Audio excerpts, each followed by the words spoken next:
Are you really living in all of that square footage, or is your stuff occupying a good part of it? Hi, I'm Rita Wilkins, also known as the Downsizing Designer. So today's video is about the house that became too big.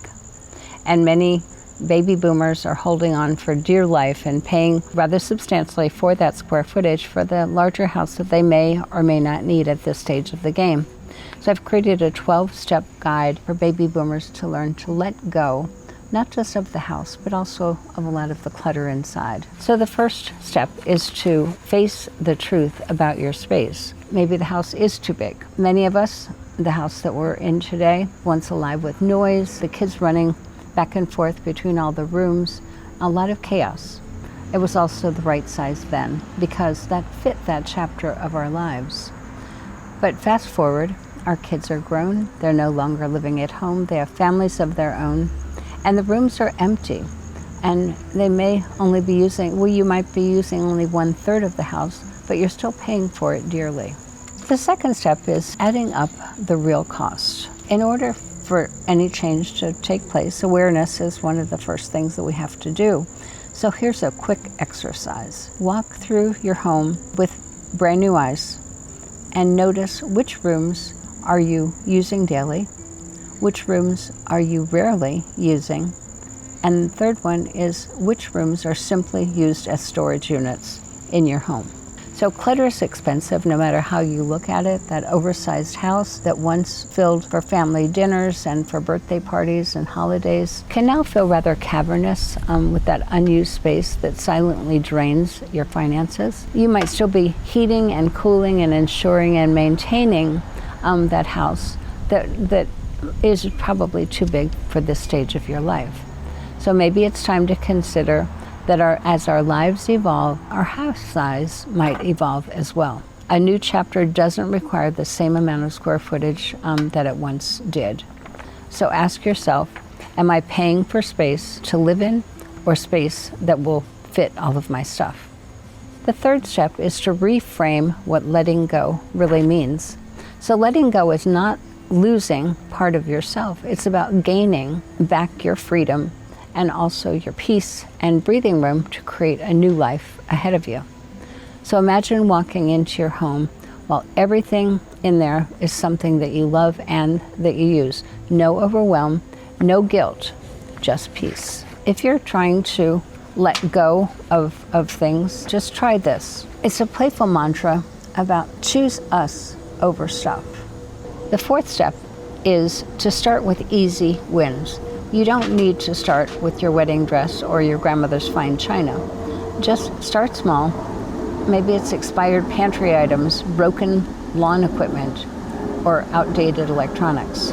These items are really low-hanging fruit because they don't have emotion attached to them. And also, releasing them builds momentum, and it also strengthens that letting go muscle.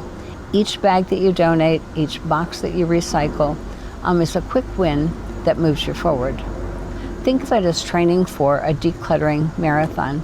You're not running 26 miles in one day. You need to practice and you need to build those decluttering muscles. The fifth step is to release guilt. So this is actually one of the hardest things for boomers because we inherit things from our parents.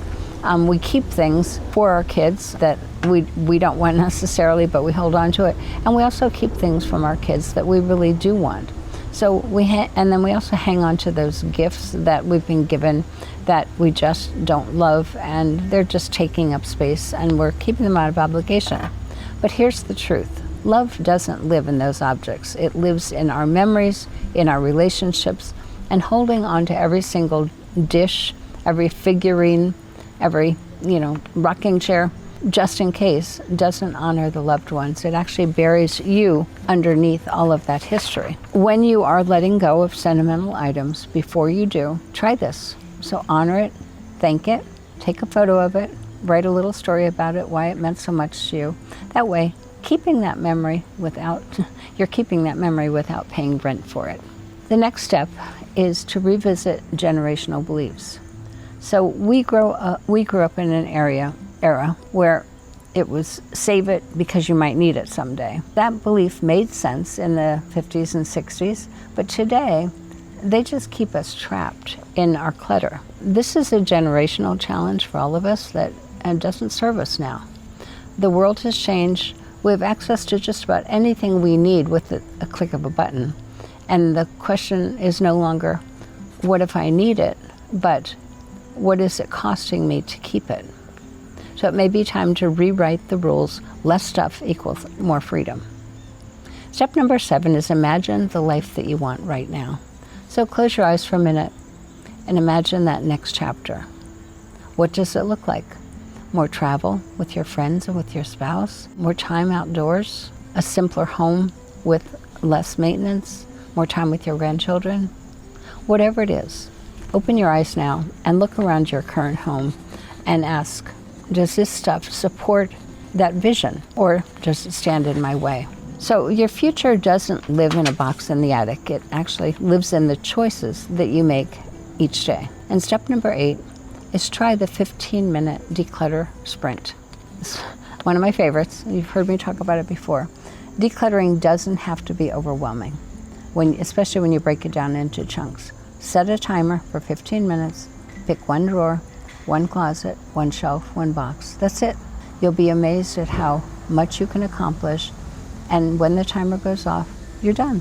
If you're feeling ambitious, of course, you could reset it, because small wins actually add up to big change. But you might want to try doing this every single day, 15 minutes a day, even 7 days a week. It's a decluttering sprint. See how much you can accomplish in 1 week, in 1 month, with those small focused bursts of time and energy. You'll also begin to prove to yourself that letting go is possible. It's not as hard as we make it sound.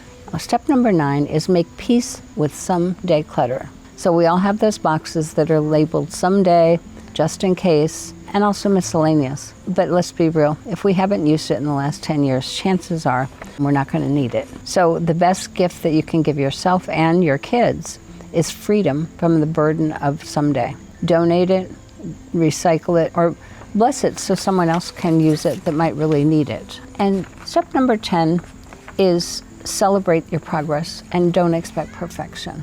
So decluttering isn't just about getting it all done in one weekend. It's a journey. It's about steady, consistent progress.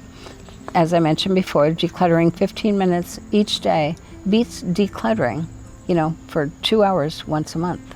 As a reminder, just take before and after pictures of each space that you tackle, and celebrate every single bag, every single donation, every single shelf that you clear. Each one is a win. Progress is freedom, one step at a time. Step number 11 is redefine legacy. So here's something most boomers don't want to hear, but we know on some level that our kids just don't want our stuff. So that big brown china cabinet, the bulky furniture, the bins of knickknacks. What they do want, though, is you. Your time, your wisdom, your laughter, and your stories. And one of the greatest gifts that you can leave behind is a simpler, lighter life, not a house full of stuff that they're going to have to clean out someday and have that heavy-duty obligation. So your future doesn't live in a box in the attic. It lives in the choices that you make right now, today. Step number 12 is choose freedom over square footage. At the end of the day, this journey isn't about stuff. And it's not just about letting go of that stuff. It's about freedom. So ask yourself, am I ready to stop paying for space for my stuff to live the way and live a life and create a life that I want in the future? And as a designer for over 40 years, I spent many decades helping people upsize to these big, beautiful homes, designing homes that fit growing families, busy schedules. Now, I'm helping the exact same generation do the opposite, downsizing, simplifying, and creating space that fits this chapter of their life. Because as lives evolve, our homes probably should too. This isn't about losing. It's about letting go of what no longer serves you and designing and embracing your next chapter. So remember that mantra, choose us over stuff. So the big house isn't your identity. It's a chapter of your life. And sometimes the most powerful thing that you can do is to let go gracefully, finish that chapter with grace. And then start the next chapter with intention and also with purpose. Letting go doesn't make your life smaller. It actually makes it bigger so that you can fit whatever that new big life is. You know, you've worked too hard and you've come too far to spend this beautiful chapter of your life weighed down by possessions that you don't need, want, or use. Every item that you let go of is space gained for laughter, adventure, and also peace. So this chapter is about the life that you're ready to step into. Every box that you release, freedom and connection, and designing the life that you love is ahead of you. So start today. Pick one drawer, pick one box. You're going to feel lighter instantly, and you're going to notice the difference. So I hope that this helps. I would love it if you would forward this video to your friends, your family, siblings, and say, you know, you need this, we need this. So share that with them. And also, please watch my videos on YouTube. We have over 1,500 with weekly tips that provide inspiration. So because freedom isn't about square footage, it's about living fully in the space that you've created for yourself, your family, and all those adventures ahead. Let's choose us over stuff together. Have a great week.